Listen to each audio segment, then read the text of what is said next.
ഇപ്പം 2025 ബാലൻ അങ്ങനെ ഉസ്മാൻ ടെമ്പലെ നേടിയിട്ടുണ്ടായിരുന്നു. ഇനി 2026 ബാലൻ ആര് നേടും?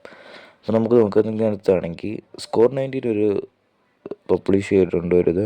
ആദ്യത്തെ 5 സ്ഥാനങ്ങൾ അടുത്ത ബാലൻ ഏറ്റവും കൂടുതൽ നേടാൻ സാധ്യതയുള്ള 5 പേര്. അപ്പോൾ 5-ാം സ്ഥാനത്ത് വരുന്നത് ആർസെനൽ സൂപ്പർ താരമായ ഡെക്ലാൻ റൈസ് ആണ്. മികച്ച പ്രകടനമാണ് ആർസെനലിന് വേണ്ടി കാഴ്ചവെക്കുന്ന താരം. പിന്നെ 4-ാം സ്ഥാനത്ത് ഗോളടി വീരൻ, ബയൺ മ്യൂണിക്കിൻ്റെ ഗോളടി വീരൻ ഹാരി കെയ്ൻ വരുന്നു. 4-ാം സ്ഥാനത്ത് മികച്ച പ്രകടനമാണ് ഹാരി കെയ്ൻ കാഴ്ചവെക്കുന്നത്.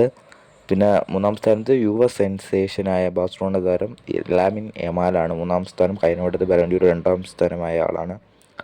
2-ാം സ്ഥാനത്ത് തൻ്റെ ഫോമൊക്കെ തിരികെ പിടിച്ച് ഹാലൻഡ് വീണ്ടും കുതിക്കുകയാണ്. 2-ാം സ്ഥാനത്ത് സിറ്റിയുടെ സൂപ്പർ താരം ഹാലൻഡ്. 1-ാം സ്ഥാനം കിലിയൻ എംബാപ്പയാണ്. മികച്ച രൂപത്തിലാണ് ഇപ്പോൾ കാര്യങ്ങൾ ചെയ്തുകൊണ്ടിരിക്കുന്നത്. 1-ാം സ്ഥാനം കിലിയൻ എംബാപ്പെ. അപ്പം ആരാണ് അടുത്ത ബാലൻ നേടുന്നതെന്ന് കാത്തിരുന്ന് തന്നെ കാണണം.